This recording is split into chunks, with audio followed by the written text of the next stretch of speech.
this is a brief talk about what I see as the new frontier of mobile and social gambling. And in it, what I want to do is take a broad sociological perspective to look at some of the broad trends that are involved in the recent shift towards what I see as new forms of mobile and social gambling.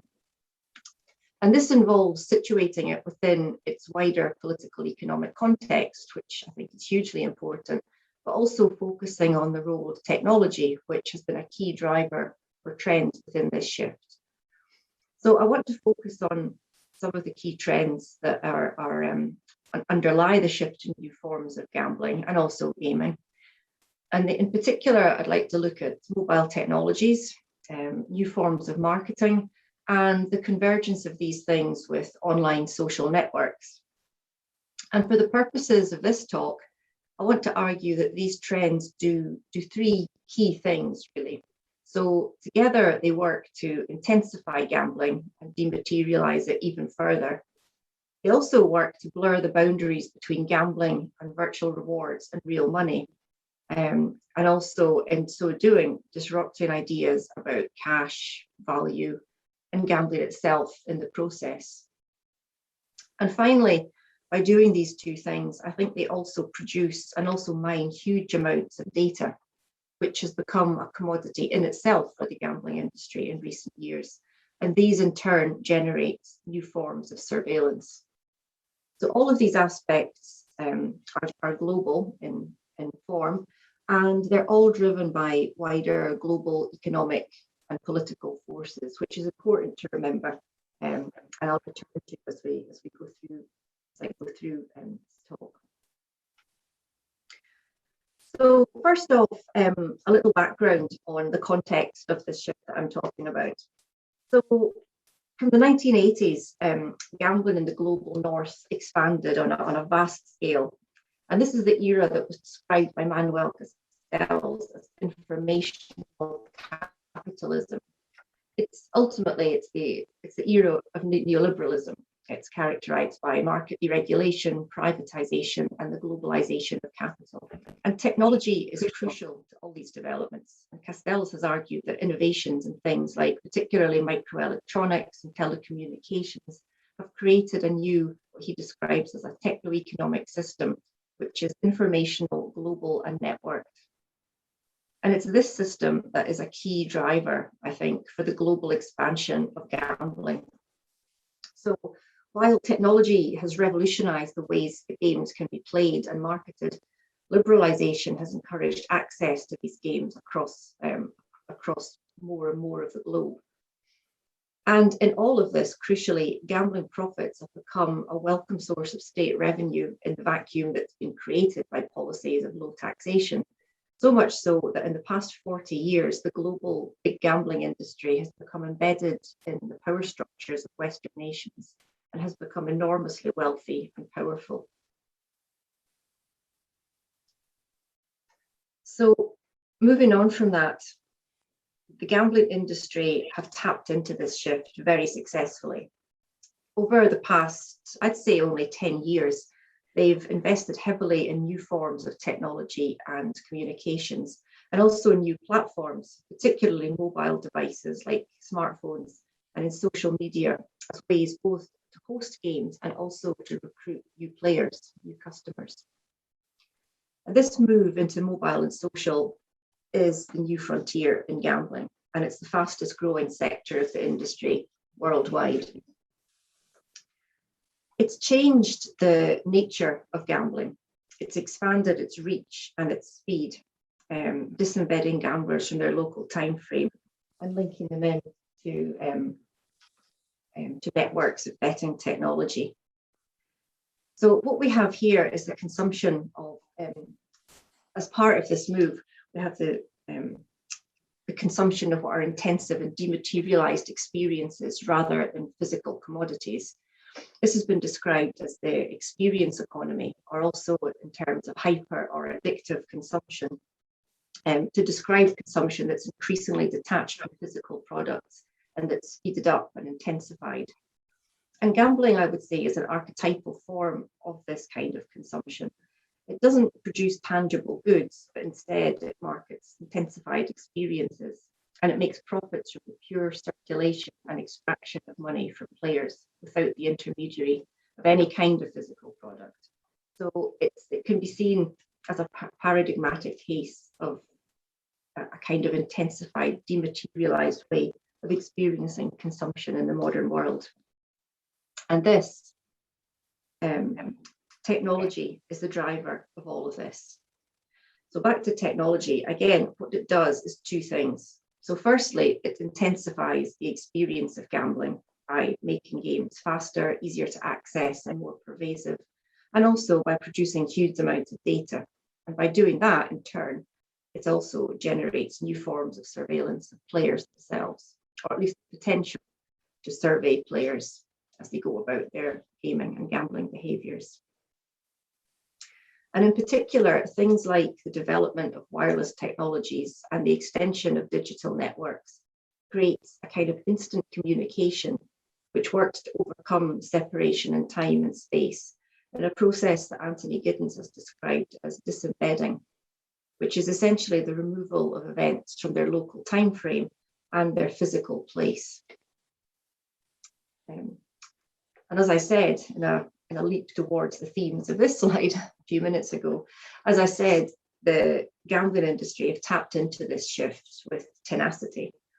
So over the last decade, they've invested in these forms of technology and these kinds of platforms to generate and create a new frontier of gambling.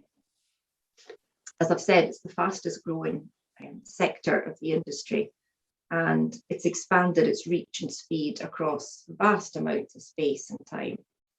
And what it does, by integrating with mobile devices and tapping into social networks, it makes gambling a very different kind of thing, a very mobile, network, social, very fast-moving type of thing, which it's had tendencies towards before, but has never really tapped into in the way that these technologies allow it to now. So it's expanded the reach and speed of gamblers in a way that I would say disembeds them from their local time frame, Gibbs would say, and links them into a global network of betting technology. So it now expands into the global south, where the poor countries of sub-Saharan Africa are increasingly seeing mobile gambling as well, of course.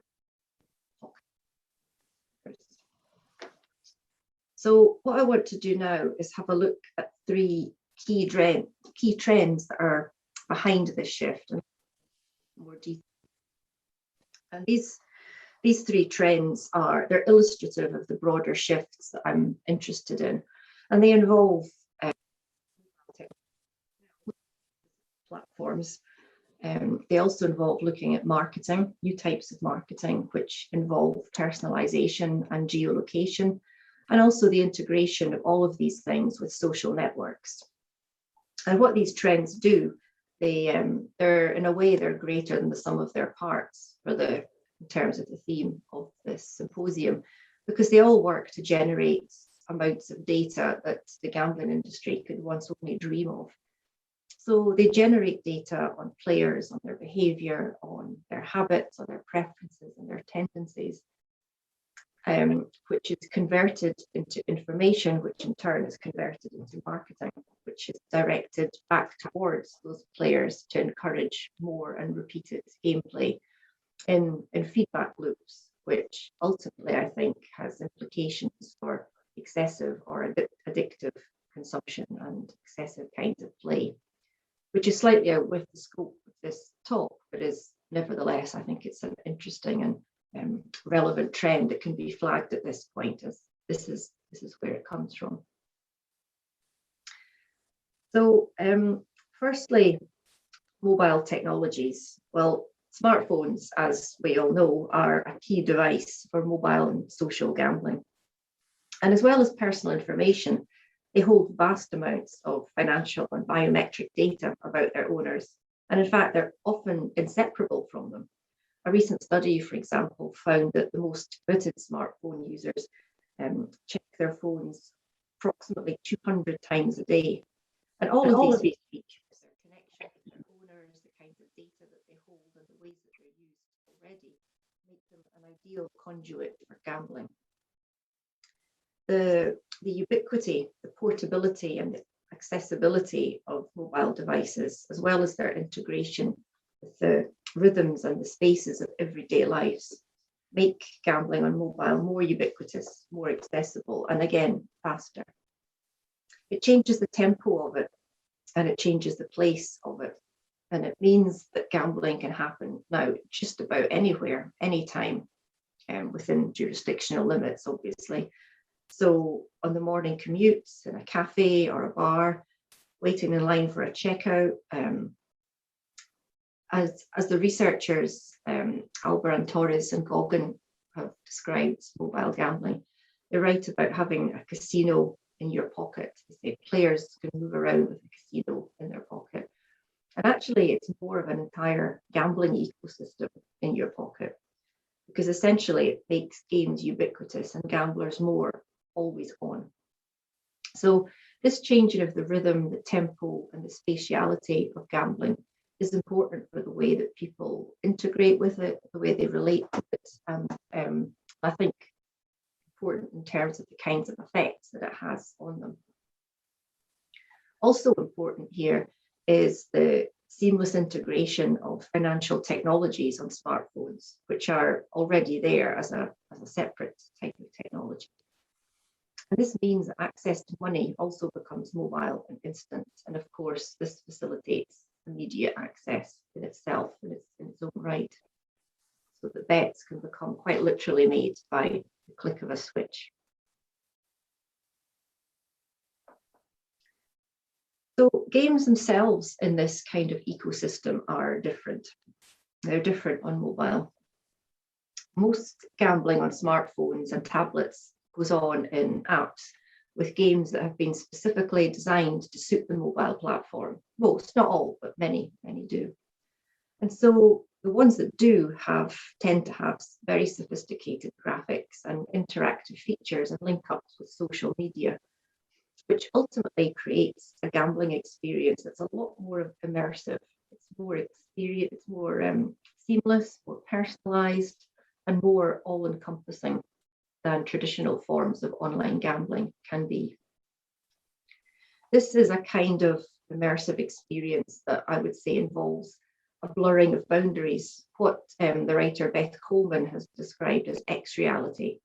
So it's a blending of the online and virtual world. And for her, this is more than just a shift in location, but it also involves a shift in the mindset of players themselves. And I think potentially this is what we're beginning to see with these kinds of gambling in mobile and social formats. There's something very distinctive about them that perhaps goes beyond the physicality of the platform to affect a kind of change in boundaries and boundariness.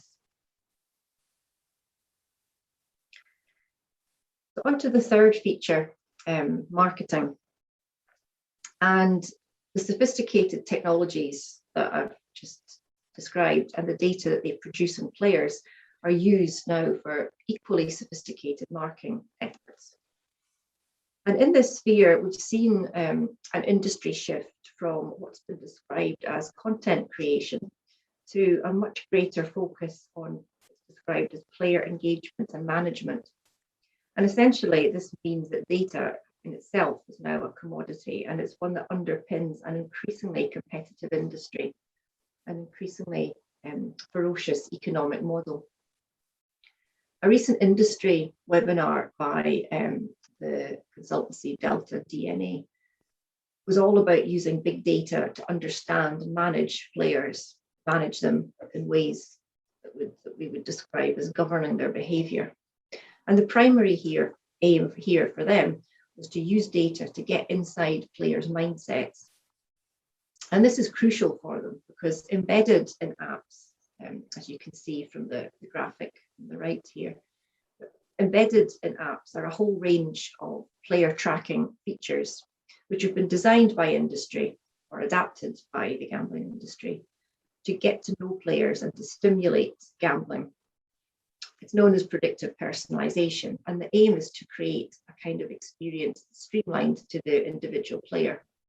So when a player downloads an app, they pass on lots of personal information, and in return, they get a stream of special offers, updates on games, special deals on bets, unique information that's uniquely tailored to them, which is based on a very fine-grained knowledge of their betting history and their preferences, which is sent directly to often their smartphone, via email or text, or whichever device they happen to gamble on.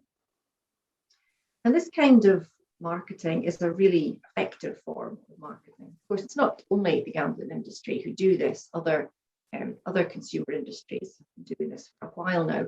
But I think when it's adapted to gambling, it becomes a different kind of thing, because we're not talking about selling books or music or coffee. This is when you're selling and cross-selling and advertising gambling in this way, you're marketing and promoting a very different kind of thing, a kind of consumption that's dematerialized and based on wealth extraction. So it's actually the result, end product, is a very different kind of thing. But anyway, this is a very effective form of marketing, I would say. And this is a personal example from a pop-up image from my own mobile phone from the company PKR Roulette. So these kinds of information and data are used to send things like daily push notifications, which means, in my case, it means that every time your device was switched on, you would get reminders of your status or offers of bonuses and free plays and chips. My daily chip bonus that day was 500 free chips for 4 games. And whether you take them up or not, whether players act on them or not, in a sense, it's a moot point, because is they instill the idea, they remind you about gambling, and they device. It's a constant subconscious little nudge to push behavior direction. And this kind of direct marketing to the device on which individuals gamble encourages an immediate response, and it has implications for impulsive play, as this quote from Bullet Business, another consultancy agency, suggests. They write that reaching a customer on the device where they can instantly take action is a very powerful tool, which is, I would say, quite an understatement. Very effective in gambling when your credit card is embedded in your phone also. It can be a very powerful tool indeed. So geolocation technologies are another form of marketing, which is used or starting to be used by great effects by the industry. And it can be used to link player movements with location. And again, this can be used to send people information and special offers and promotions as they move around their environment. So physically targeting them when they're near particular venues where they can gamble.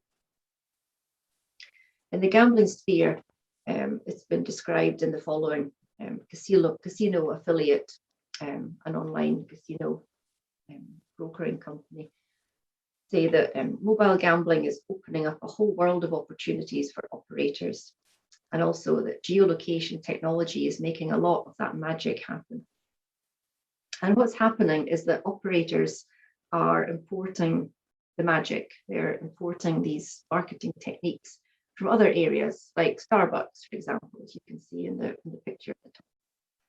Who are companies like Starbucks use geolocation to, most of you probably know this, you can locate somewhere that sells the product, pre-order it, and then pick it up as you pass by. So if you want a cup of coffee, it can be a very useful tool. And applied to gambling, it becomes again a shortcut to fast bets, to instant action, and to reducing the kind of time frame and the spatiality that gambling goes on in. So these were some of the key areas where I think the key trends that make this particular form of mobile and social gambling different. All of these aspects are also integrated with social media, and this has become an increasingly popular platform for the gambling industry, obviously depending on jurisdiction and regulatory framework. And this is one of the places where ideas about gambling and gaming get blurred and redefined, and where ideas and boundaries between real money gambling, which is subject to regulation, and simulated social gaming, which largely isn't, are undermined and reformed. And this is a far more complicated and blurry kind of area. But many gambling companies have realized the potential of networks, like things like Facebook and Twitter. They've realized their potential to do things like promote their brand, and also to provide them with access to potentially huge numbers of new customers or players. And so they've started building a social media presence through platforms like, again, particularly Facebook and Twitter. And this is done as a largely strategic move with the aim of making themselves more visible in the digital space, developing brand recognition, attracting new customers, and ultimately with the aim of monetizing their product in some way. So although online gambling is legal in Britain, and some social media gambling involved money has, or at least has it sometimes in the past, most activity that goes on in social media is done under freemium models, where games are free, but they can involve things like microtransactions. So you're encouraged to play for things like in-game features like virtual goods, lives, skins, social rewards, and or the anticipation of what might be in loot boxes. So ultimately, though, the aim is to monetize these practices through in-game purchases and or a shift to real money playing. And in fact, many online gambling operators in the UK are investing in social media platforms as a way to develop brand recognition, with the idea that as different jurisdictions change their regulatory frameworks, they'll be well placed to introduce real money gambling if and when that becomes legally an option. So there are lots of different reasons for making this step, not always directly to directly monetize play or to directly convert it into forms of gambling. But there's lots of different things going on in that space, and it's quite important to look quite closely at each strand and understand that they're different. But ultimately, I think the goal of marketing here is quite well summed up by a 3-word statement from a mobile gaming developer called Sula, who describes it as engagement, retention, and monetization. At least one or possibly all 3 of those aims will be behind the gambling industry's move into social media, to social networks, and to digital space. So these online social networks are also becoming a key site for viral or social networking efforts. So, for example, a number of companies have used Facebook in ways that help them to build a social media presence. And you can see it here in this image, in the bottom image of Facebook Connect. It's an example of Big Fish Casino, which is a social games company. And they're seen here using the platform to encourage players to recruit others in their social network to come to the game. So this is a way of harnessing the people, or the power of people's social networks, in ways that increases traffic to the site, amongst other things. And ultimately, even if it does none of the direct monetization things, what it does do is it integrates images of gambling. And by doing that, and by harnessing social networks, and by embedding ideas and images of gambling, which are quite clear in this bottom picture, it's clearly meant to be some kind of blackjack table. By doing that, ultimately, they begin to normalize the idea of gambling itself. They erode distinctions between gambling and gaming, between real money and something that's not money, and they normalize the very idea of it. And that in itself is a powerful move. Twitter is another popular platform for marketing efforts. And here I've chosen the example of Paddy Power as a good example of things like viral marketing. So betting companies like Paddy Power are adept in manipulating this platform to suit their aims. So things like Twitter feeds and seeded conversations can be used to, again, promote a product, instill brand recognition, and again, recruit players. Paddy Power here, as I said, they're adept at this, and they design typically topical or humorous or controversial tweets deliberately to attract publicity, and ultimately they hope bets or at least player engagement. And again, this is a way of harnessing social networks to disseminate a brand and disseminate ideas of a brand. So they use things like Twitter feeds and seeded conversations to extend brand awareness. And they do this by weaving certain topics around things like the latest odds, games, special offers. And they get this kind of information into general user forums. So by doing this, they can generate as well as guide user conversations about their brands by feeding content into conversations that are then disseminated by networks of consumers themselves. Sometimes these seeded conversations almost look as if they come from users themselves, from bettors, or from followers themselves rather than the company, although they're really in effect all sponsored tweets. But ultimately, whether they're sponsored tweets or not, once they've been picked up by a user, by a follower, and tweeted and retweeted and liked, the origins become blurred, and the idea is what persists, the image, which carries on almost with a life of its own as it moves through these social networks in new ways. So ultimately, what the integration of gambling into social media does is to allow gambling companies to create a presence in the often intimate online social spaces of consumers' lives. And this is a very subtle form of promotion. It embeds gambling and, as I've said, images, ideas of gambling into online social interactions through tweets, likes, and shares in ways that normalize it.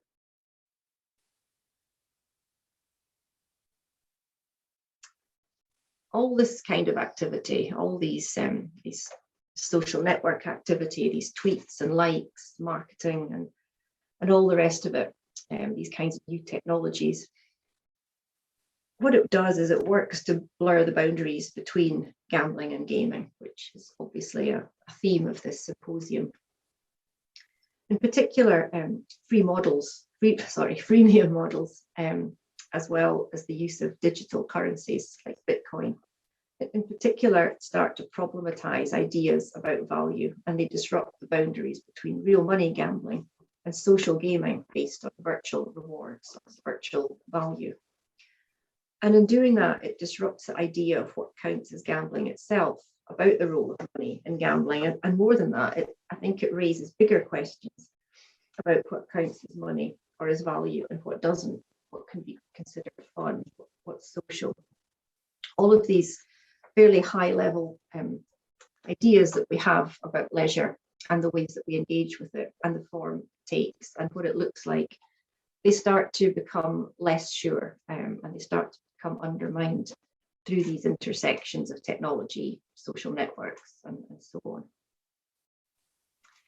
And obviously, I think you can see in this picture, I think loot boxes are a good example of this blurring of boundaries, where you can pay real money, or you can pay in value of something that's value to you for the anticipation of virtual rewards, which may also have value to you. It makes us question what value actually is. And this slide, I think, which is actually a slide from another seminar, I think exemplifies this kind of convergence really well. This is a slide from a gaming industry seminar, not a gambling industry, but gaming, social gaming industry seminar, which was about how to monetize games and also about how to include gambling features in games. And the paper was entitled Addictive Games, Getting Users to Dream About Virtual Goods. And it's a concept, I think, that's really interesting because it challenges the very concept of value. And it starts to question the role of money itself in this new landscape of gambling and gaming. The idea of addiction, virtual goods, desire, and what counts as value and how it matters. All of these kinds of things are ideas, I think, that are difficult to grapple with and haven't really been dealt with head on in any meaningful way in a lot of sociology. So these are more provocative ideas rather than definitive statements on what they mean. I still think there's a lot of work to be done around this area. But I think some of these kind of examples can be helpful in showing us some kind of roadmap, different ways to think about them. Another quick example, I think here is the example of Candy Crush Saga, which, as everyone will know, is a free-to-play game. And yet it brings in, at its height, it brought in nearly $1 million a day in revenue. So it's not a gambling game. It's not even a social casino game. But these tweets, which come from, I'll show you, these come from the hashtag Candy Crush Addiction on Twitter. These tweets read as though it were, a kind of gambling game. They read as if it were something other than a casual, free, pick it up at will sort of game that people play casually on their phones.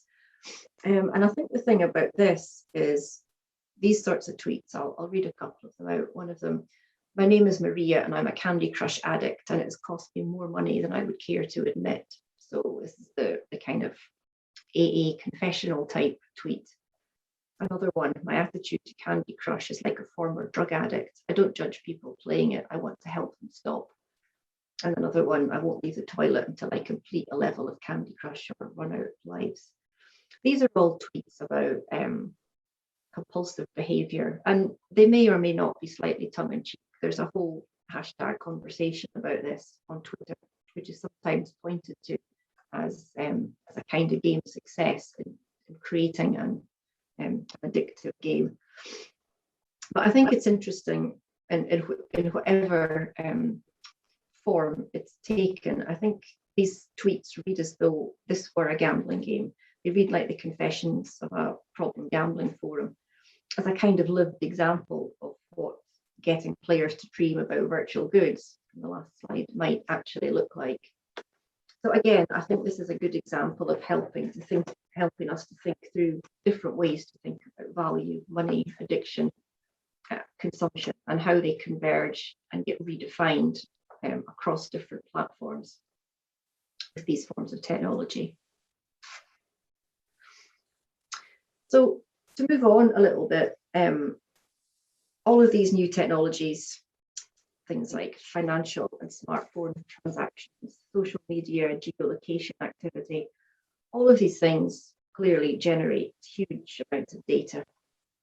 And this data is now used as a commodity in itself for the gambling industry. And it's used to monitor player behaviour and to make marketing much more targeted, to shape it and direct it in particular ways. What these technologies do, these data generators do, is ultimately produce continual feedback loops of data between gamblers' behaviour and things like their locations, their finances, as well as the devices that they interact with. So they record where, when, and how often gambling consumption goes on, how often they might come up against gaming type behaviour, when or when they don't converge with it.